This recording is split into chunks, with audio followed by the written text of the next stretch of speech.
Hey guys, welcome to another episode of Blue Line Garage. My name is David. If I'm talking a little funny, or if I look a little funny, is I went to the dentist this morning, and the whole side of my mouth is numb. Feels really weird. I look like I had a stroke. So, if I'm talking funny, that's the reason why. But we're on our way to Copart here in Phoenix, Arizona, and we're going to be picking up a 1984 El Camino. Looks great condition, mint condition. Looks like it has a great paint job on it. The bed, it looks like it has that rhino cover on there. It looks really good, so we're gonna go check it out. Got it at a great deal. I'm actually hosting my first car show this weekend, and this is perfect timing because I'm actually gonna bring this out to the car show. So basically, we're gonna get to Copart, get everything good to go, get the car in the trailer, do a walk around with you guys like I normally do. Other than that, let's just go on our journey.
Alright guys, so I'm all loaded up here and I'm exhausted.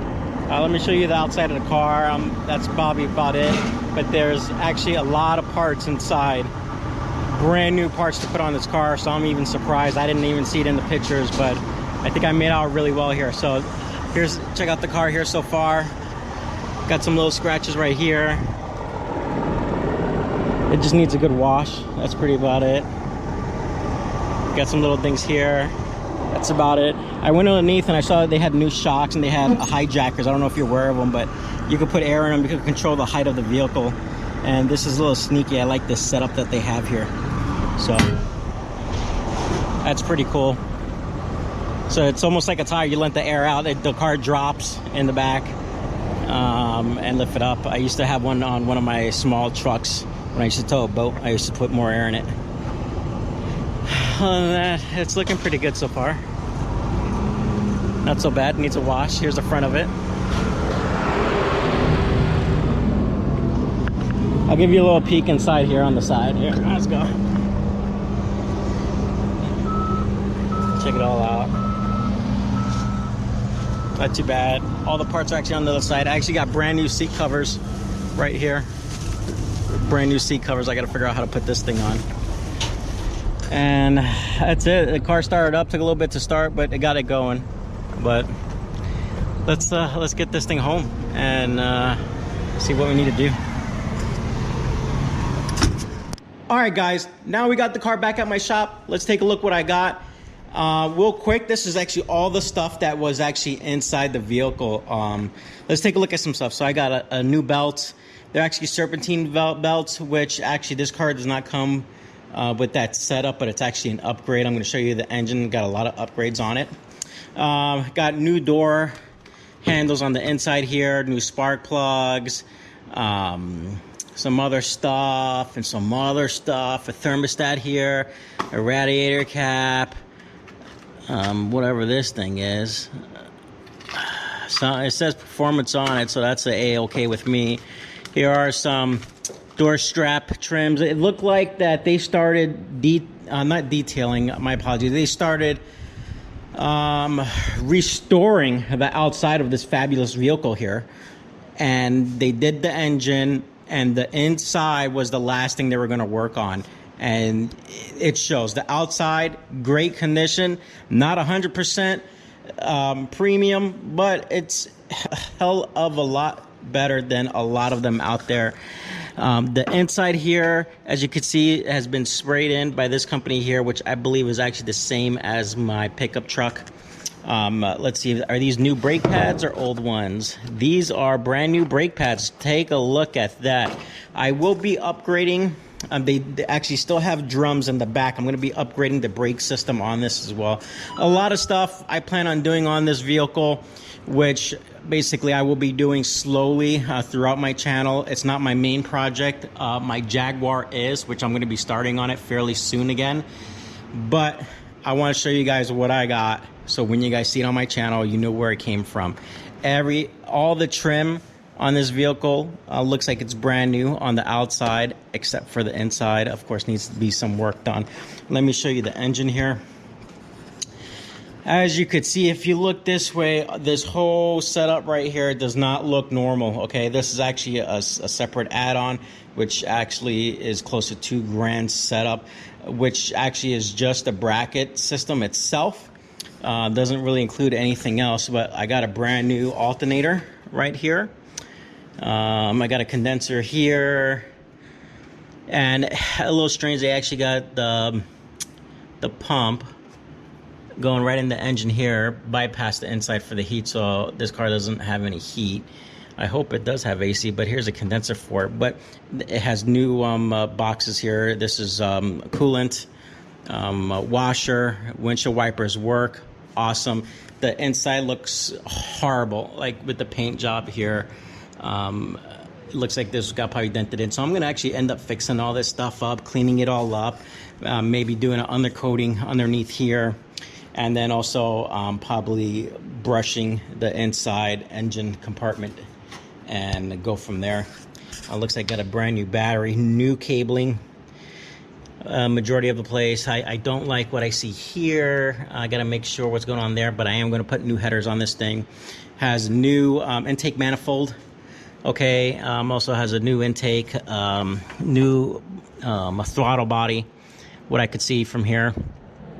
Still needs a lot of new upgrades, of course, but overall it's actually pretty great. Has power steering.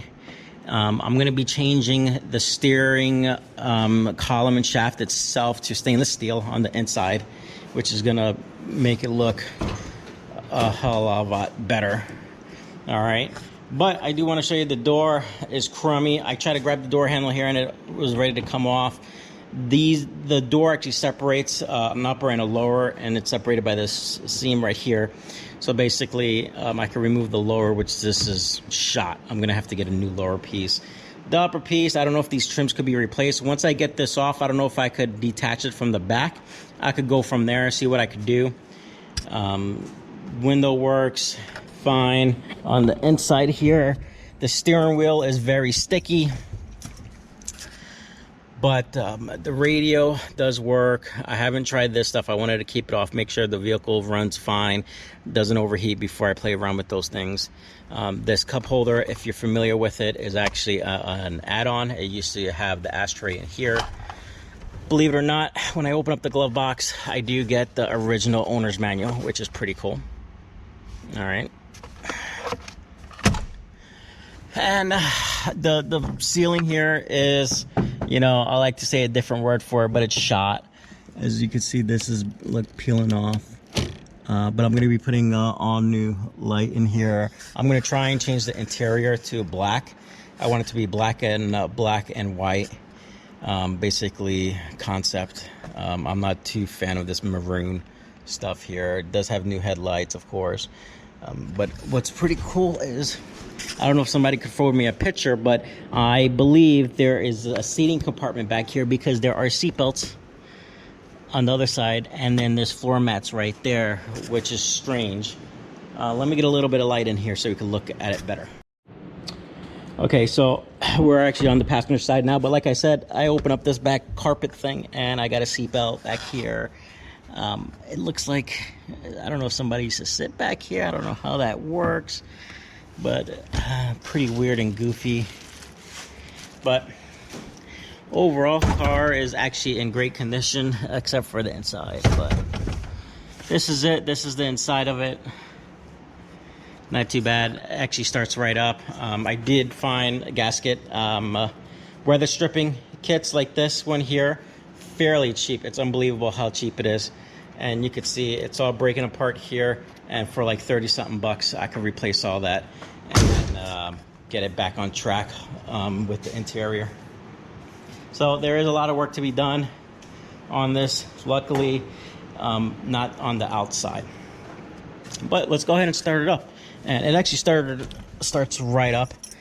It's been, I don't know, 2 days I haven't started this thing. Let's see how it does.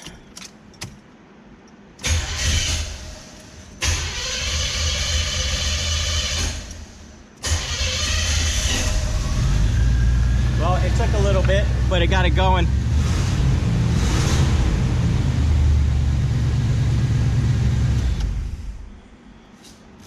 I also got to check the fuel gauge. I don't believe the fuel gauge is working. I don't think a lot of stuff over here is working, but I'm going to figure it out. It even has a little dinky clock in there. They do actually make upgrades, and I'm going to be upgrading all this, upgrading the cluster, all that stuff. Make it a little better. But other than that, I just wanted to show you the El Camino. That's about it. I'm not going to move it now or drive it right now or get it out of my shop, but you will see it on this Saturday. I am hosting a car show, and I will be videotaping the drive there and the El Camino itself, among many other cars as well. So if you haven't, make sure you hit that like button, subscribe, make sure you ring that little dinky bell so you get notifications when my new videos come out. That, stay safe and peace out.